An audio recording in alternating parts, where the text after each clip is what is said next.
This is Dr. Wayne Hayde on the 19th of August 2025. Well, as expected, Gary Griffith has responded again to my voice notes in which I am asking him certain pointed questions, but he never attempts to answer them. And there are questions that are relevant to the country to know the real extent of his service and performance. Instead, he tries to heap scorn on my service as a police officer because I retired as a corporal. Yes, I did, and I'm proud of it. During that time, I, together with Christopher Holder, helped form the Trinidad and Tobago Police Service Social and Welfare Association, and we forced changes in the promotion system and other things in the service that resulted in promotions being increased and people got promoted more quickly. Holder himself left the service shortly after, sometime after I left, and he reached the rank of inspector. But I went to the UN, and after 10 years, after joining at the professional level, the highest level at P2, in 10 years, I had reached the director level, D1, and I retired at that level. So, there's nothing wrong with my service, and I did exceedingly well.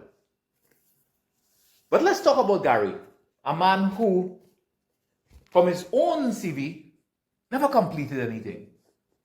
He resigned his commission in the army as a captain after 17 years. So he didn't do much better than me, starting as a second lieutenant to where he reached after 17 years. He didn't do much better than me. But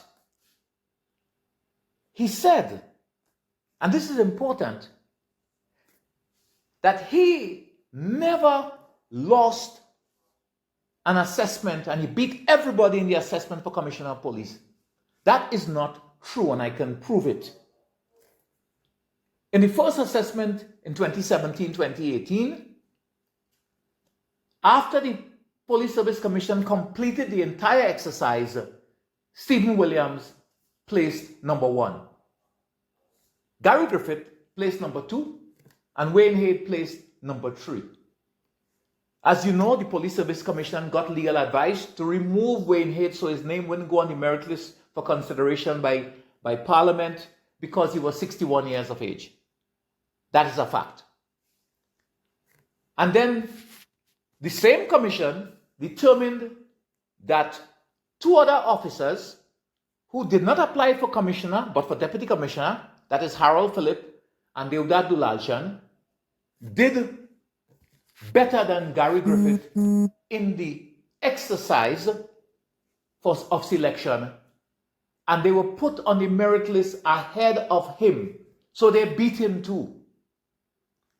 And the only way Gary Griffith became Commissioner of Police was because the then Prime Minister, Dr. Keith Rowley, made a mistake, as he said himself, by rejecting the other 3 candidates and leapfrogging Gary Griffith into the post. And we all know how that ended, with him not being renewed. But what he's not also saying is that in the other assessment that he did, he was also beaten. At the end of that exercise, Erla Christopher Harewood came first, and MacDonald Jacob came second. We don't know if Gary came third. He could have come lower. Let him tell you and show you the letter he got from the Police Service Commission as to his placement in that exercise. But narcissism and hubris makes people say things that could clearly be debunked. So much so it's almost like shooting fish in a bucket. Because Gary goes on further to say that as Minister of National Security, for only 8 months, not even a full year, he caused a massive drop in violent crime. He, as if the police officers were not working, as if the thousands of police officers didn't have any part to play in that success. Everything is about him.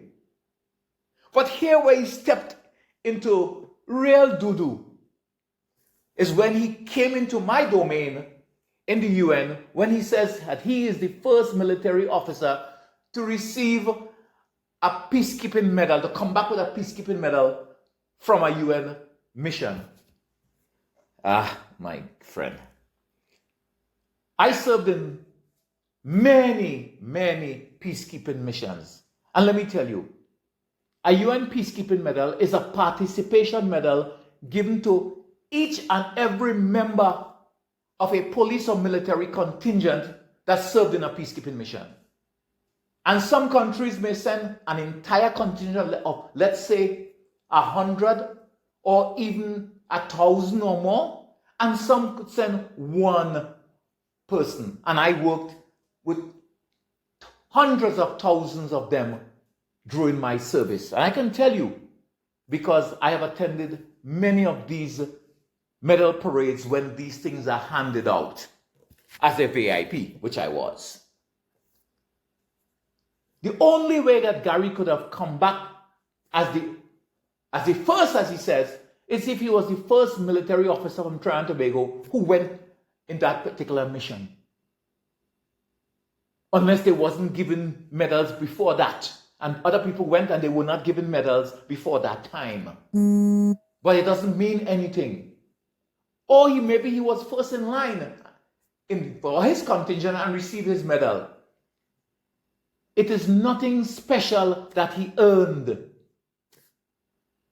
Because the only way you will not get a participation medal is if you were repatriated from the mission before time for some misconduct or something of that nature. And if that's the case, I, as Chief of Conduct and Discipline, would have done an investigation and determined from investigation and reports that you should be recommended to headquarters so that they send a note verbal to your country for you to be repatriated.